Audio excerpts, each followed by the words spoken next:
દિવાળી આવી ગઈ, પણ ખબર નહીં કેમ હવે પહેલા જેવી ખુશી નથી રહી.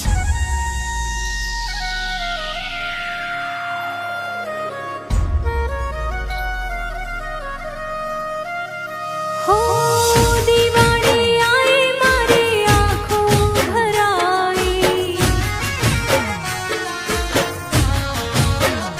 હો દિવાળી આઈ મારી આંખો ભરાઈ, મારા નસીબમાં કેમ તમારી જુદાઈ, હો મારા પપ્પાની યાદ મને આઈ.